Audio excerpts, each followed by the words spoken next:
மருதாணி பிடிக்காதவங்க யாருமே இருக்க மாட்டாங்க. ஒரு சிலர் பேர் இருக்கலாம். ஆனால் எனக்கு தெரிஞ்ச வரைக்கும் மருதாணி பிடிக்காதவங்க யாரும் இருக்க மாட்டாங்க. அந்த வகையில் பாப்பாவும் ஒரு ஆள். அவளுக்கு வந்து இந்த மெஹந்தி மருதாணினா ரொம்ப இஷ்டம்.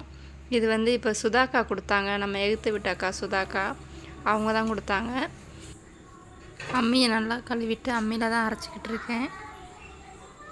நாளைக்கு மாமா வந்து மலைக்கு போகிறாங்க. அதனால் இருமுடி கட்டுறாங்க நாளைக்கு. சரி அதுக்காகவும் இருக்கட்டும் அப்படின்ட்டு தான் பாப்பாக்காக இப்போ மருதாணி அரைச்சிக்கிட்டு இருக்கேன்.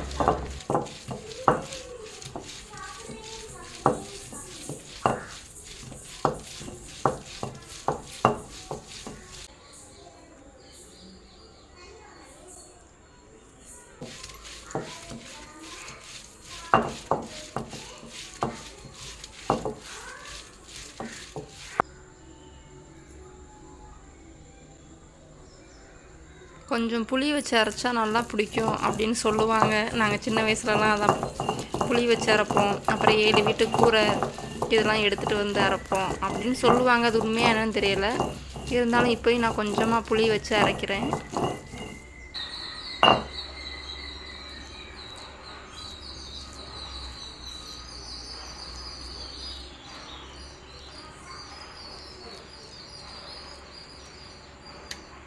அரைச்சி எடுத்துகிட்டு வந்தாச்சு. இப்போ வந்து பாப்பாவுக்கு இப்போ மணி வந்து நைட்டு 10 மணி ஆகுது. நாளைக்கு வந்து மாமா வந்து சபரிமலைக்கு கிளம்புறனால பாப்பா இன்றைக்கி ஸ்கூல் லீவ் போட்டாங்க. அதனால் கொஞ்சம் லேட்டாக தான் தூங்குகிறோம். இப்போ மணி 10 மணி. இந்த நேரம் வைக்க சொல்லிக்கிட்டு இருக்கிறா. ஆனால் இங்கே பனி வேறு ஜாஸ்தியாக இருக்குது. இது வந்து வெயிலுக்கு நல்லது மருதாணி. குளிர்ச்சியான உடம்புக்கெலாம் ஒத்துக்காது. சீக்கிரம் சளி பிடிக்கும். ஆனால் பாப்பாவுக்கு சும்மாவே சளி அடிக்கடி பிடிக்கும். இருந்தாலும் ஒரு பயந்துக்கிட்டே தான் வைக்கிறேன். என்ன பண்ணுறான்னு தெரியல. ஒரு கையை முடிச்சாச்சு. நான் செவக்கலான்னு சொல்லிட்டு வருத்தப்பட்டுக்கிட்டு இருந்தேன். இப்போ செவக்க ஆரம்பிக்குது. இப்போ பாப்பாவுக்கு வைக்கிறதுக்கு இது கொஞ்சம் டார்க் கலராக மாறிடுச்சுன்னா நானும் வச்சுக்குவேன். எனக்கும் வச்சுக்குவேன். ஏன்னா இவ்வளோ அரைச்சிட்டேன், வேஸ்ட்டாக போயிடும். அதனால வச்சு தான் ஆகணும். வச்சுருவோம். இப்போ பாப்பாவுக்கு அடுத்த கையில் போடுறேன். இப்போ 2வது கைக்கும் போட்டாச்சு. அவங்க இந்த கைக்கு வந்து விரலில் அந்த வந்து புள்ளி வைக்க வேண்டாம் அப்படின்னு சொல்லிட்டா. அதனால் விட்டுட்டேன். அடுத்து என்ன பண்ணுறா, சரிம்மா போய்மா தூங்குமான்னு சொன்னதுக்கப்புறம் காலை தூக்கி காமிக்கிறா. எனக்கு காலில் போட்டு விடுவான் அப்படின்னு. சரின்னு காலில் ஒரு 3 புள்ளியை வச்சு விட்டுட்டேன். வச்சுட்டு கொஞ்சம் நேரம் கூட ஆகலைங்க. 1 மணி நேரம் கூட ஆகலை. அதுக்குள்ளேயும் அவளுக்கு குளிர் தாங்கலை. அம்மா எனக்கு கையெல்லாம் ஜில்லுன்னு இருக்குது, நான் கழுவிக்கிறேன் அப்படின்ட்டா. சரி போய் கழுவு அப்படின்ட்டு சொல்லியாச்சு. அவளுக்கு வச்சது போக மீதி நான் வந்து வச்சுக்கிட்டு இருக்கிறேன். பாப்பா கையை கழுவிட்டு கையை காமிச்சா. அந்த 1 மணி நேரத்துலேயும் அவளுக்கு வந்து கொஞ்சம் நார்மலாக ஆரஞ்சு கலரில் நல்லா செவந்து இருந்துச்சு. ஆனால் அவளுக்கு எப்படி என்ன ஆச்சுன்னா, நம்ம ரொம்ப நேரம் தண்ணியிலையே இருந்தோம்னா அந்த தோல் வந்து சுருங்கும்ல, அந்த மாதிரி கை தோல் வந்து சுருங்கிருச்சு அந்த குளிருக்கு. இருந்தாலும் நல்லாவே பிடிச்சிருந்துச்சு. இப்போ நானும் எனக்கு வச்சு முடிச்சிட்டேன். நான் ஒரு கையில் தான் வச்சுருக்கிறேன். ஏன்னா சீக்கிரம் தூங்கணும், காலையில் நேரத்தோடு எந்திரிக்கணும்னு. இப்போ வந்து மணி வந்து 4 மணி. காலையில் நான் எந்திரிச்சு கையை பார்த்தேன். 3 தான் கீழே விழுந்திருக்கு. மற்றதெல்லாம் கையிலே தான் ஒட்டியிருக்கு. நல்லாவே செவந்திருக்கு. இப்போ நாங்கள் வந்து கோயிலுக்கு போக ரெடி ஆகிட்டோம். பாப்பா கையை பாருங்கள், 1 மணி நேரம் தான் வச்சுருந்தா. அவளுக்கே அந்த கலரில் தான் இருக்குது. நான் விடிகிற வரைக்கும் வச்சுருந்தேன். எனக்கும் அதே கலரில் தான் இருக்குது. நாங்கள் வந்து கோயிலுக்கு வந்துட்டோம். இருமுடி கட்டினதெல்லாம் நான் வீடியோ எடுக்கலை. இருமுடி கட்டிட்டு நாங்கள் பக்கத்தில் பெருமாள் கோயில் இருக்குது. அங்கே தான் சாப்பாடு, காலை சாப்பாடு நாங்கள் காலையிலேயே வீட்டிலையே செஞ்சு எடுத்துகிட்டு வந்துட்டோம். பொங்கல், கிச்சடி, இட்லி எல்லாம் எடுத்துகிட்டு வந்தாச்சு. கோயிலில் வச்சு சாப்பிட்டுக்கலான்னு. அதே மாதிரி அங்கே வந்த சாமிங்க எல்லாருமே காலை சாப்பாடு எடுத்துகிட்டு வந்து அந்த கோயிலில் தான் சாப்பிட்டாங்க. அடுத்து எல்லோரும் கிளம்பியாச்சு. சாமியெல்லாம் கிளம்பிட்டாங்க. வில்லநகர் பிள்ளையார் கோயிலை செதறு தேங்காய் உடைச்சிட்டு அடுத்து ஐயனார் கோயிலுக்கு போய்கிட்டு இருக்கிறாங்க.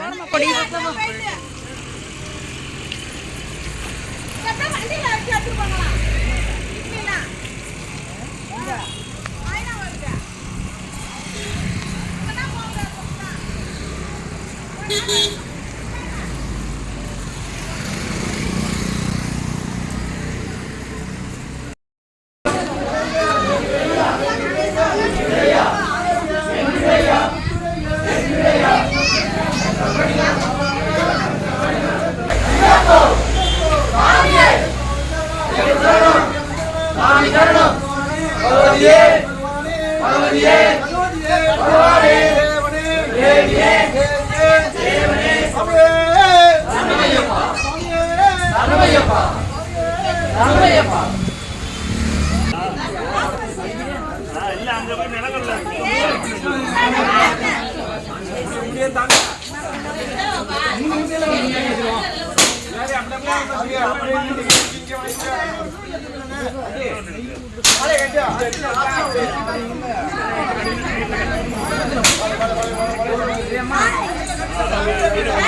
தாத்தா எங்க உட்காந்துருக்காங்கன்னே தெரியல.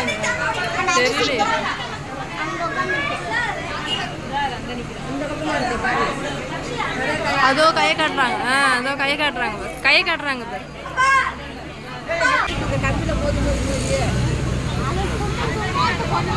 இது அந்த மாதிரிலாம் போவாங்க.